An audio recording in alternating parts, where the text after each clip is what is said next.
Ya, bismillahirrahmanirrahim. Alhamdulillah. Puji kepada Allah Subhanahu wa taala, salawat kepada Nabi Muhammad SAW. Baiklah, kita pada pertemuan yang pertama setelah UTS ya. Sebelumnya saya ingin sedikit mereview dan mengulang ya. Mungkin yang sebelumnya sangat kurang ya pertemuan ini dan juga pembekalannya ya mengenai sistem informasi digital bank syariah.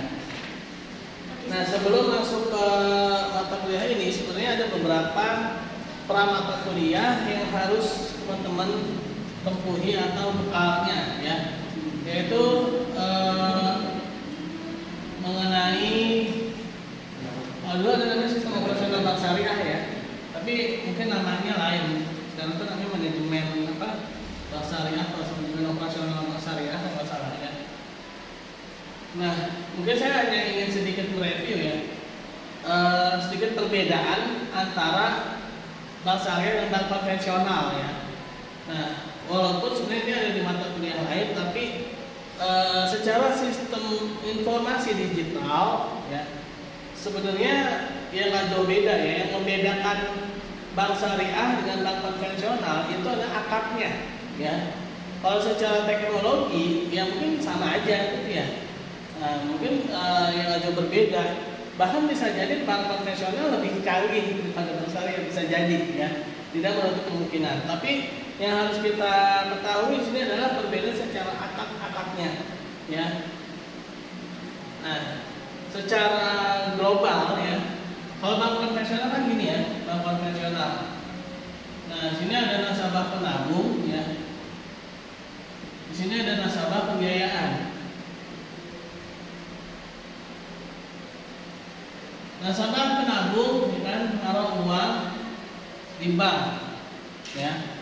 Lalu bank konvensional ngasih apa? Ngasih uang plus bunga ya. Nah, lalu bank konvensional ngasih dana ke nasabah pembiayaan, nasabah pembiayaan ngasih balikin lagi plus bunga ya. Nah, secara garis besar bank konvensional itu mainnya di sini ya. Walaupun ada nanti pendapatan lain ya, secara akuntansinya ya, seperti pendapatan denda, pendapatan yang lain yang didapatkan oleh bank konvensional. Tapi mainnya itu di sini ya. Bank konvensional itu mainnya di sini. Nah, bunga yang didapatkan dari nasabah pembiayaan dengan bunga yang didapatkan dari nasabah penabung itu ya pasti bunga ini lebih besar ya. Bunga yang didapatkan ini lebih besar. Nah, sehingga ada tercipta yang namanya spread. Nah, tahu spread ya teman-teman? Pernah dengar? Apa itu spread? Spread, perbedaan minuman ya? Atau kuliah apa dapatnya? Oh, bukan mata kuliah? Pernah seliwat begitu sama Papa juga. Nah, spread itu adalah selisih ya? Iya. Selisih, nah spread itu adalah selisih antara bunga nasabah pembiayaan dengan nasabah penabung ya.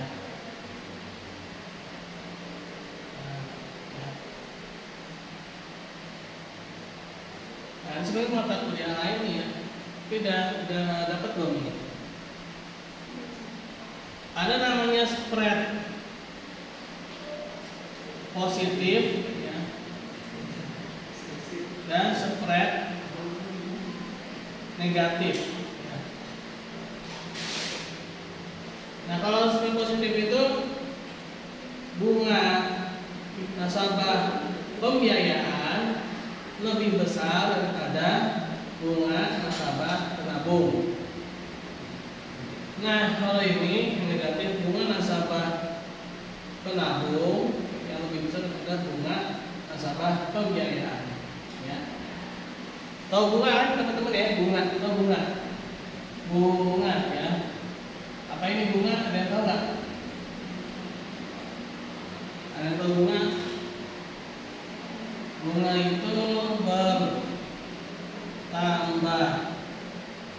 Nah, uang,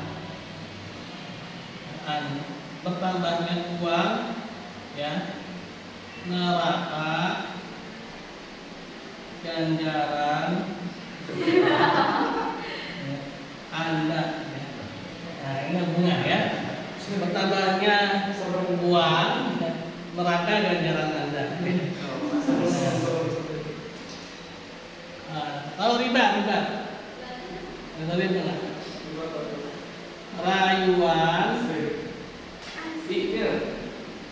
iblis, berujung azab.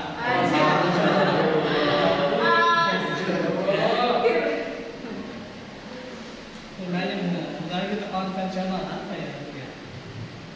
Nah, dan rokok ya, rokok,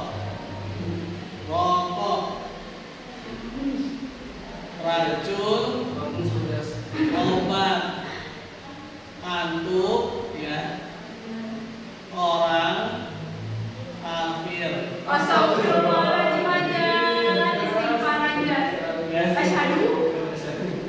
Nah, rokok ya. Nah, ini keluar uas ya, uas keluar tuh. Apa? Canda.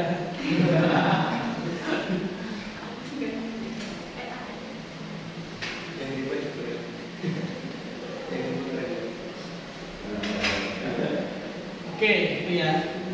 Nah ini spread. Nah ini bank konvensionalnya secara utama pendapatan itu dari sini ya, yaitu selisih antara bunga yang didapatkan dari nasabah pembiayaan dengan bunga yang diberikan terhadap nasabah penabung. Nah, saya ekonominya mungkin nanti ya di yang lain. Nah, lalu bagaimana dengan bank syariah? Ya. Bank syariah.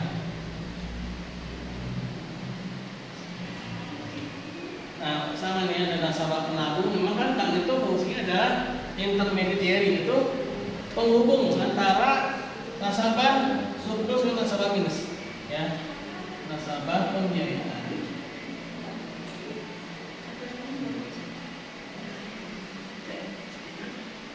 Nasabah penabung, nasabah pembiayaan. Nah, saya nggak sholat lalu tadi.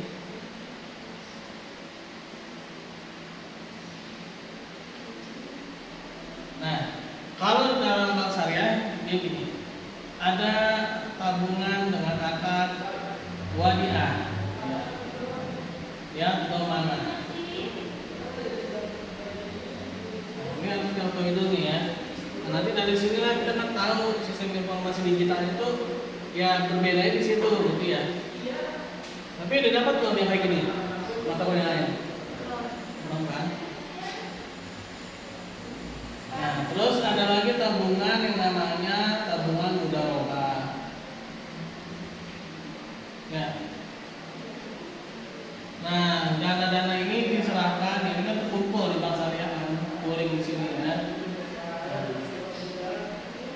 Di sini. Lalu nasabah pembiayaan, ya. Bisa dengan akad sales financing dan invest financing. Sales financing itu apa? Murabaha, ya. Sell, jual beli, ya. Murabaha, salam, istisna, ijaroh, ya. Nah, yang didapatkan dari sales financing itu apa? Margin, ya, plus fee atau ujroh, ya. Itu yang akan didapatkan dari sales financing, ya. Nah, lalu kalau invest financing itu apa? Mudharabah, ya, musyarakah, ya. Ini secara garis besarnya gini ya, secara globalnya bank syariah dan konvensional itu di sini bedanya, ya. Nah, yang didapatkan dari investment itu apa? Dapatkan bagi hasil.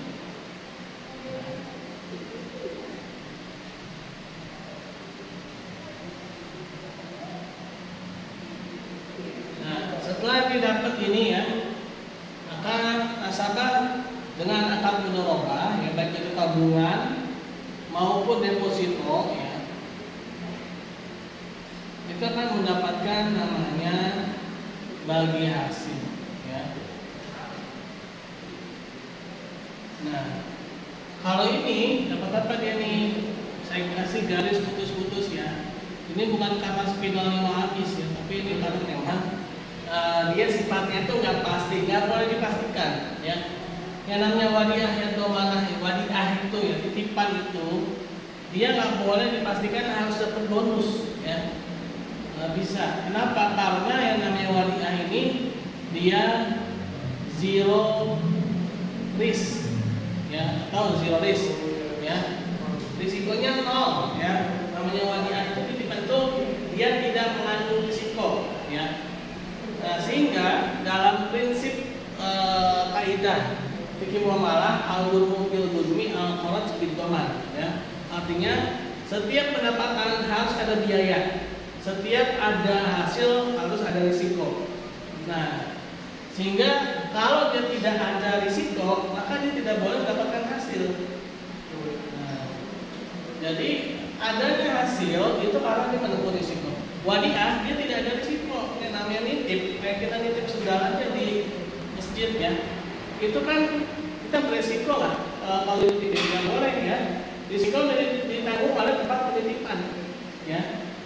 Nah, kita udah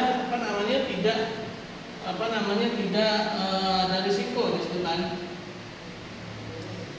Nah, sehingga yang namanya titipan itu ya kapanpun bisa kita ambil gitu ya. Kalau titipan bisa kita ambil. Memang tabungan itu memang cocoknya pakai wadiah ya, kalau tabungan ya. Kalau deposito itu menurut saya cocoknya memang pakainya itu ini ya, deposito mudharabah.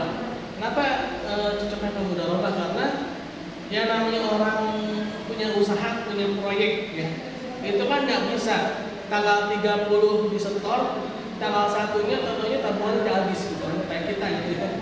Nah, tanggal 31 gajian, tanggal 1 ini udah nol. Nih, Mas Arya ini bingung, gimana cara saya kelola? Ya, bagi hasil apa yang dikasih kan? Kayak curhat gitu.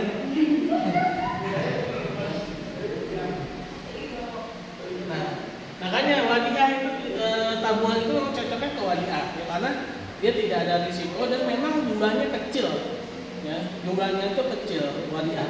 Kayak kita nitip aja kan biasanya kita kalau nitip itu jarang ya, misalkan kita nitip emas 10 kg kan jarang ya, kecuali kalau memang di tempat yang memang sudah khusus gitu kan. Tapi kalau di tempat-tempat yang sembarangan kita nitip emas 10 kg itu bisa-bisa yang tempat nitipannya nggak ngaku. Yang benar Pak, nitipin ke saya Pak ya. Nah itu ya, jadi memang wadiah itu dia maksudnya cocoknya pakainya tabungan ya. Mudharabah itu cocoknya pakai deposito. Nah nanti ya, jadi nanti gini, sistem informasi digital berdasarkan biasanya kita tuh lebih menggunakan sistem informasi digital tuh biasanya kita tuh lebih kepada nasabah penabung ya. Rata-rata kan di sini pasti punya aplikasi apa BSI, terus aplikasi apa lagi bank syariah itu ya. Itu rata-rata yang nasabah penabung ya, yang punya aplikasi itu. Ya nasabah pembiayaan itu khusus nasabah pembiayaan kayaknya jarang ya, bahkan bisa dibilang nggak ada ya. Karena gini, ketika nasabah pembiayaan, ketika dia datang ke bank syariah, itu dia ini kan udah langsung kontrak ya, kontrak misalkan usaha apa, proyek apa gitu ya, terus dia berapa lama jangka waktunya gitu ya, nilai nominalnya berapa, dan kontrak itu cuma sekali itu aja gitu kan ya. Palingan digitalisasi itu hanya pada saat ini aja, si bank misalkan membukakan virtual account ya, virtual account untuk nasabah pembiayaan untuk pembayaran angsurannya ya. Nah itu mungkin ya seperti itu aja, tapi kalau selebihnya yang lebih banyak keseluruhan menggunakan nasabah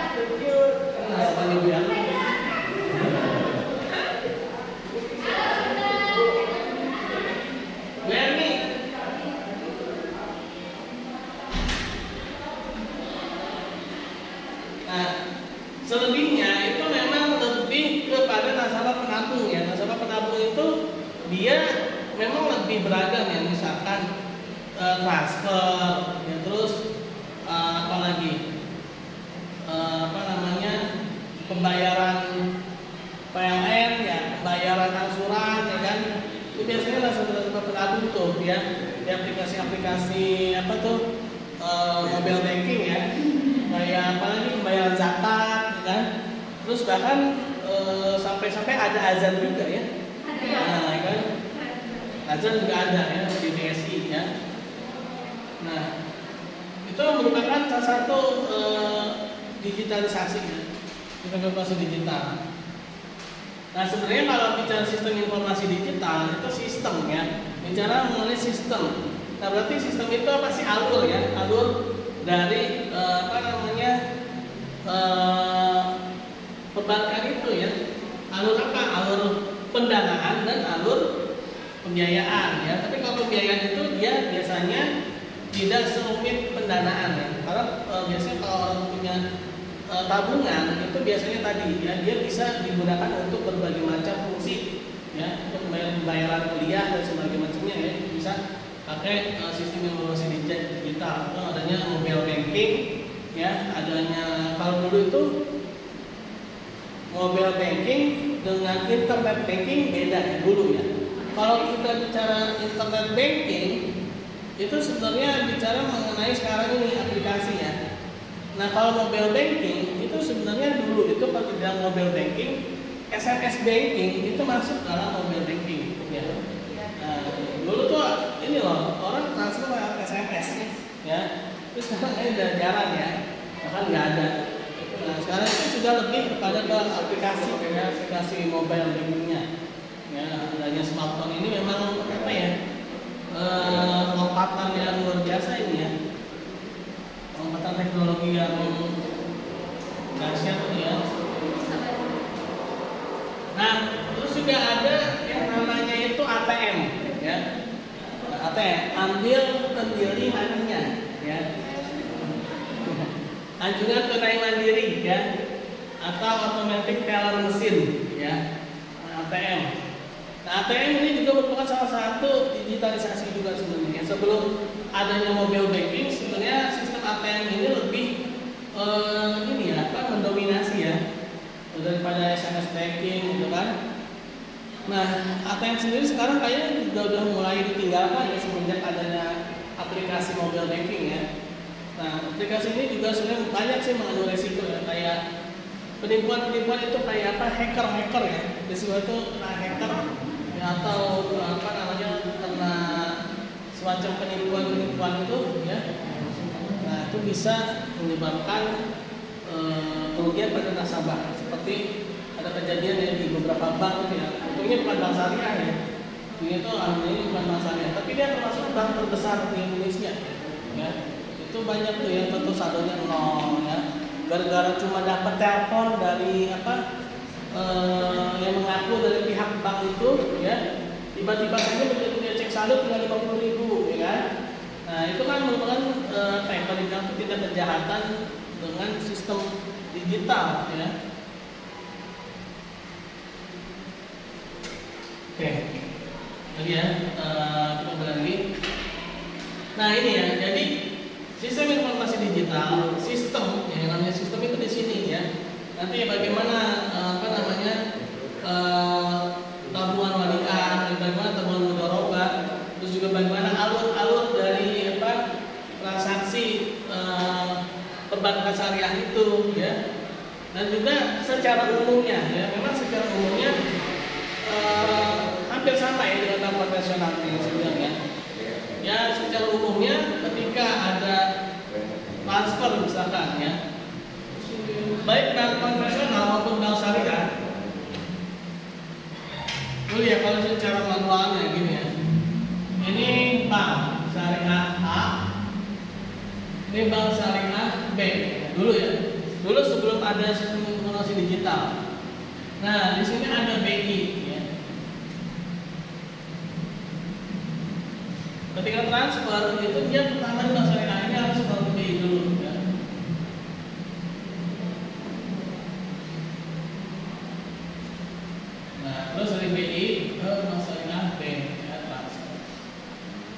Sebenarnya transfer itu ada beberapa macam ya. Ada yang namanya TT ya, transfer TT.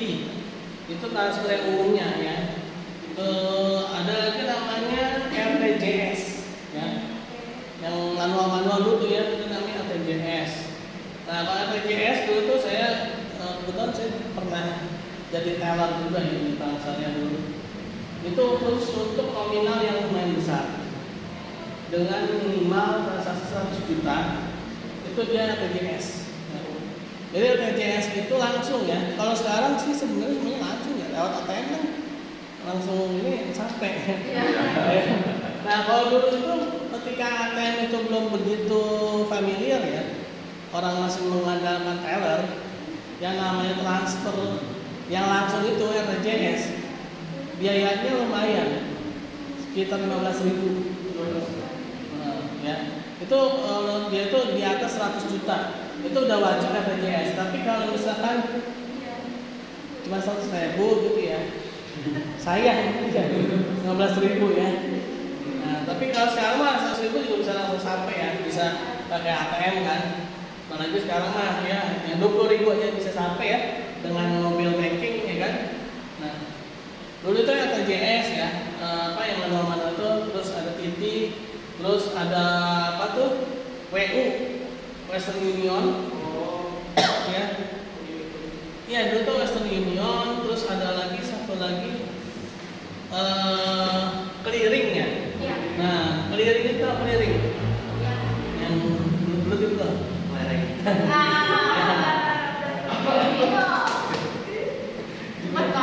Jadi clearing itu ada apa namanya giro ya, giro yang ingin disetorkan ke dalam rekening. Jadi dia nabungnya itu lewat giro ya. Kan ada cek dan giro ya. Tahu nggak bedanya cek sama giro? Kalau cek itu bisa buat transfer, bisa juga untuk dicairkan menjadi uang tunai. Tapi kalau giro itu dia hanya bisa untuk non tunai, ya. Misalkan nih, saya bawa giro nih 100 juta, ya. Terus saya pengen 100 juta ini pengen saya cairkan, caranya gimana? Nggak bisa tuh ujuk-ujuk datang ke bank, bang. Saya mau ini giro saya ini jadi uang 100 juta, nggak bisa kayak gitu, ya. Caranya di store dulu, ya, store dulu ke rekening. Nah dari rekening baru kita tarik. Tuh. Kalau cek ya bisa ya, kita bawa cek nih ya. Nah bang ini apa saya mau ambil nih uang 100 juta. Nah, itu pun juga ada ketentuannya. Cek itu dia harus memiliki tanggal ya 3 bulan sebelum dan 3 bulan sesudah ya. Jadi misalkan sekarang tanggal berapa? Tanggal 3 ya? 3 Desember 2022. Terus misalkan kalian nih jadi teller misalkan. Ada nasabah bawa cek tanggalnya itu 1 Januari 2022. Kira-kira dikasih nggak? Jangan ya, karena tanggal udah lewat. Tapi kalau misalkan dia bawa cek nih ya, tanggalnya 2 November 2022. Kasih nggak? Kasih ya, karena masih ada, masih bisa ya uangnya itu ya. Makanya hati-hati kalau nulis cek ya. Cek itu memang biasanya ini ya, apa? Biasanya itu dikosongkan ya tanggalnya. Kalau takutnya kalau diisi ya lupa tuh dia tuh ya. Udah bertahun-tahun nih baru ingat punya cek dan saldonya masih banyak. Begitu mau dicairkan udah nggak bisa. Kecuali dia harus tuker ya ke banknya. Dan kalau dia cek juga harus lapor ya. Karena itu uang ya, cek itu bukan uang.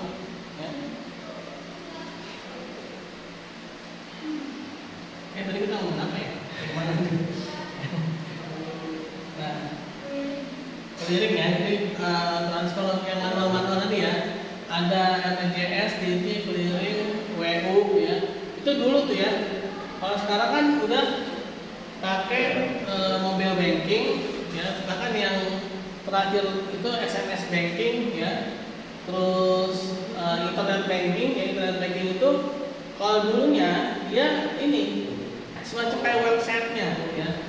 Jadi dari websitenya itu dia ada bisa main transaksi dari website ya. Kalau sekarang udah enggak ya, sekarang itu pakainya udah langsung pakai aplikasi mobile bankingnya ya kan, tinggal di download, diinstal ya, langsung jadi aplikasinya gitu kan. Nah itu yang sekarang ya. Itu perkembangan apa namanya sistem informasi digital. Bahkan sekarang ada lagi istilahnya itu fintech syariah. Nah fintech syariah ini lebih ngeri lagi nih. Kenapa? Karena dia orangnya cuma dikit ya, malah cuma berapa paling 5 orang kan. Tapi transaksinya itu bisa miliaran, bisa triliunan ya. Iya, fintech syariah itu jadi dia hanya sebagai ini aja ya, apa? Penghubung aja. Nah kalau bank itu kan gini, dia kan di sini ada manajemennya ya, ada orang bagian ini bagian itu ya kan. Nah kalau fintech ini dia cuma mungkin 1-2 orang ya. Dia bikin website nih ya, dia bikin semacam kayak website. Dari website itu dia membuka misalkan pendanaan atau crowdfunding ya, crowdfunding yaitu pendanaan dengan sistem rembuk patungan ya, dengan sistem patungan. Nah setelah crowdfundingnya itu ini bisa hapus ya.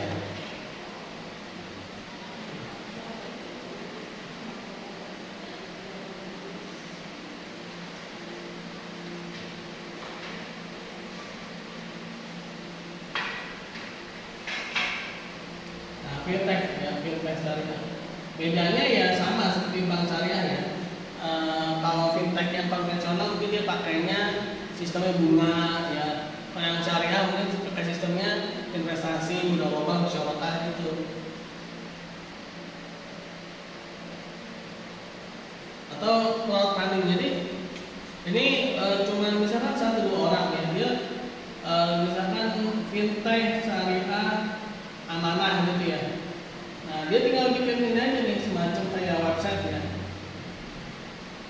Nah dari website yang ini dia akan membuka yang namanya link untuk crowdfunding ya. Nah dari link crowdfunding ini nanti akan terkumpul nih, misalkan si A saya naruh misalkan 200 juta gitu ya. Terus si B ya misalkan 300 juta, C, D ya, E kan terbanyak. Nah nanti setelah totalnya itu ya, nah si fintech syariah A ini dia akan memberikan totalnya ini untuk bermacam-macam proyek. Nah, hampir sama dengan ini ya, kalau dalam dunia pasar modal itu namanya itu manajer investasi ya. Manajer investasi. Jangan untuk apa nih, pertanian kah, untuk apa gitu ya. Nah, misalkan untuk otomotif ya. Dan lain lah ya. Nah, ini fintech syariah ya. Fintech syariah. Bedanya sama bank syariah apa? Kalau di sini bank syariah, dia sistemnya masih ada sistem bagi hasil. Dia dapat bagi hasil sini ya. Pendapatan bank syariah itu ya secara pendapatan ya, bank syariah itu dari bagi hasil ya, dari margin dan dari fee ya. Nah maksudnya itu biasanya ini 3 ini. Tapi kalau fintech itu dia semuanya berdasarkan pada fee ya, karena dia hanya lembaga yang menghubungkan aja ya. Dia nggak ikut langsung mengelola. Itu cuma apa ya, kalau saya itu kayak macomblangnya aja gitu ya, yang mendoan ya, nanti dapat fee gitu kan. Nah ini bedanya, sehingga pada fintech ini lebih ini sebenarnya efisien ya. Kenapa? Karena di sini karyawannya cuma dikit dan bahkan ruangannya pun juga nggak gede-gede banget ya, karena memang dia tidak mengutamakan pada itu lebih pada kepadan modal ya. Dia yang biasanya itu teknologi. Nah, bank syariah nih tantangannya bank syariah. Walaupun sekarang sih fintech kayaknya nggak begitu ini, tapi sudah mulai menjamur ya, terutama kayak pinjol-pinjol itu kan fintech ya. Teman-teman kan kalau minjem pinjol gampang kan? Tinggal foto, ya kan? KTP, siapa lagi? Nah, kayak peragain ya. Nah, begitulah ya. Nah, kalau dapat aja kan berapa juta gitu kan. Nah, itu sebenarnya tuh beresiko ya. Apa ya? Kita harus bijak lah ya. Bijak menggunakan uang dan juga peminjaman-pinjaman gitu ya. Dan juga kalau bisa hindari ya. Hindari karena ya khawatirnya kita nggak bisa bayar aja sih ya. Dan juga jangan terlalu silau lah ya. Apalagi kita kan di sini base-nya ini kan ekonomi syariah ya. Yang namanya ekonomi syariah kan dia lebih kepada kebutuhan bukan pada keinginan ya. Yang namanya kebutuhan itu sebenarnya terbatas ya. Yang terbatas itu keinginan ya kan.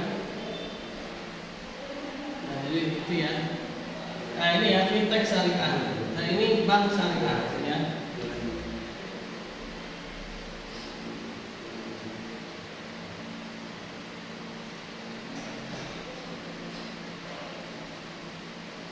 Sebenarnya secara alur ya, secara alur ada fintech itu dia lebih singkat ya dibandingkan dengan bank syariah. Dia kan cuma dua kan. Nah, kalau istilahnya bank syariah itu di nasabah ya, nasabah penabung sini atau istilahnya sohibul mal ya kalau ini nasabah pembiayaan atau mudorib ya. Nah, fintech itu udah tinggal ditemuin aja nih ya. Nah, di sini si fintech syariahnya itu ya. Nah, ada ketemukan ya. Ini sebenarnya mirip ini ya. Kalau dalam bank syariah itu ada namanya transaksi ya. Dan bank syariah itu kayak gini namanya itu akan itu transaksi mudharabah,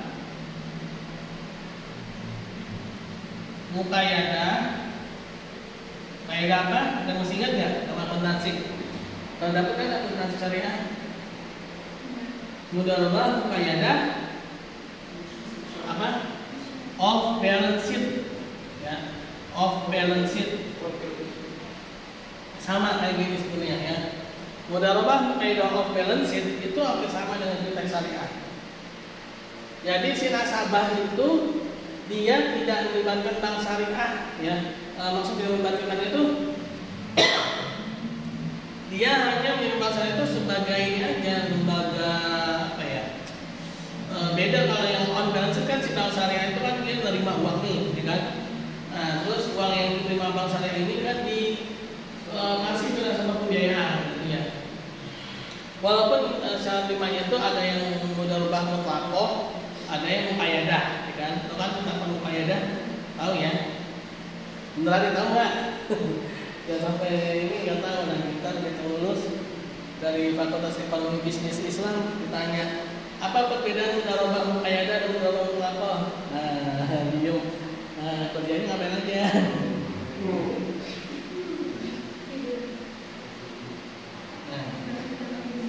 Kalau mutlaqah itu mutlak ya.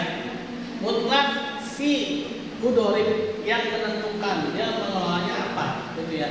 Selama dia di sektor halal gitu kan mutlak. Nah, kalau muqayyadah itu dia adanya campur tangan dari si sohibul mal ya. Nah, kalau di bank syariah karena bank syariah karena dia itu lembaga bank ya. Dia itu berarti otomatis dia punya laporan keuangan ya. Otomatis dia punya laporan keuangan. Nah, laporan keuangan dia ini ada yang memang dia punya wewenang penuh di situ, ya. Ada juga yang di dalam keuangan itu dia tidak memiliki penulisnya yang muqayyadah. Dan ada juga dia memang nggak punya wewenang sama sekali si nasabah itu. Jadi bilang ke bank, saya punya uang 5 triliun nih, ya. Saya punya uang 5 T. Terus saya pengen teman saya ini nasabah pembiayaan saya, tapi saya mau tolong bank buatin laporan keuangannya ya. Nah, akhirnya si nasabah itu dibuatkan laporan khusus ya. Nah makanya dibilang mudarabah muqayyadah off balance sheet. Maksudnya off itu di luar dari laporan keuangan si bank, ya. Nah, bank di sini dapatnya apa nih? Dapatnya fee, ya. Dapatnya fee, bukan bagi hasil, ya. Kalau bagi hasil yang on balance sheet, ya. Kalau yang off balance sheet dapatnya fee.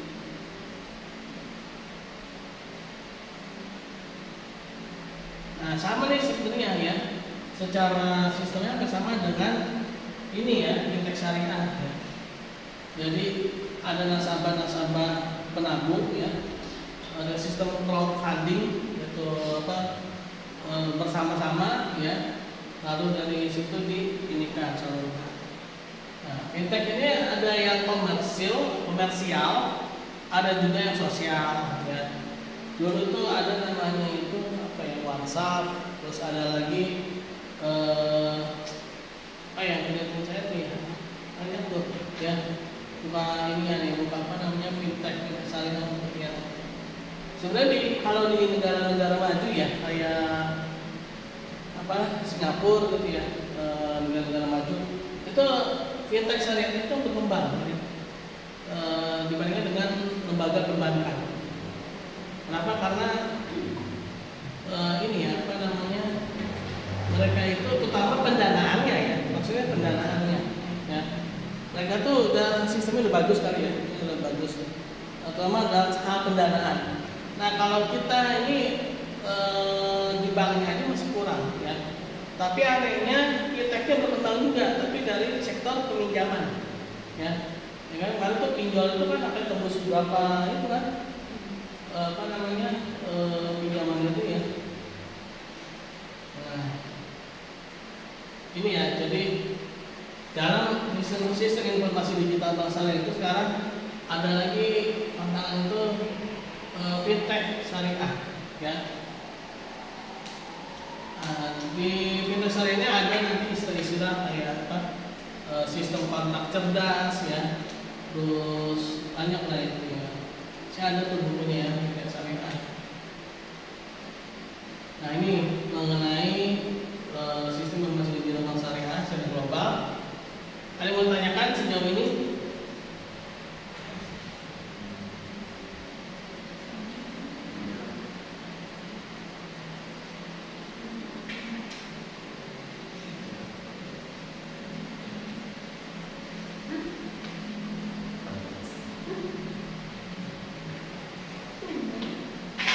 Nah nanti ya, mungkin nggak sekarang juga ya, waktunya juga sudah ya.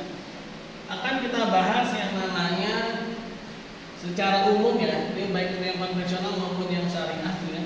Itu akan ada namanya cara kerja ATM ya. ATM ya. Terus SMS banking. Terus ada lagi namanya mobile banking ya. Nah, ini secara ya.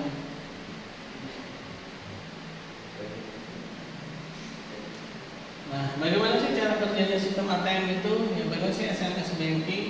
Bagaimana mobile banking? Ya, mungkin nanti di pertemuan berikutnya ya teman-teman ya. Karena dia akan cukup ya untuk sekarang. Nah, yang pastinya ini ya teman-teman ya. Yang membedakan, inti yang membedakan antara bank konvensional dan bank syariah itu adalah pada akad-akadnya ini ya, yang menjadikan bank syariah itu akan lebih kompleks ya, dan bahkan ada yang kurang ya, itu pada sektor sosial ya, bank syariah juga ada namanya apa namanya laporan zakat ya, laporan zakat, lalu ada lagi laporan ini ya, dana bajikan ya. Nah, beda ya. Makanya secara akuntansi ya, mungkin di semester kemarin kan kita pernah belajar ya. Kalau nggak salah masuknya ini juga deh, ya, Neo juga ya akuntansi ini kan. Nah, laporan perbankan syariah kan lebih banyak, ada 8 ya. Nah itu sebenarnya secara sistem informasi digitalnya juga berarti dia lebih kompleks ya. Apa namanya, alurnya lebih kompleks. yaitu dia ada laporan zakat, ya. Terus dia ada laporan dana kebajikan, ya. Nah, sehingga nanti akan ada perbedaan. Perbedaannya apa? Misalkan contoh kayak denda, ya. Denda pada bank syariah itu nggak masuk dalam laporan laba rugi, tapi masuknya ke dalam laporan zakat, dana kebajikan, ya. Kalau denda, kalau zakat nggak masuk ke laporan zakat. Ya, mungkin itu ya pertemuan kita pada hari ini. Cukup lama juga ya, hampir 1 jam. Tadi saya ngisi yang kelas pagi dari jam 10 sampai jam 12 ya. 2 jam. Lumayan. Ada yang mau ditanyakan enggak?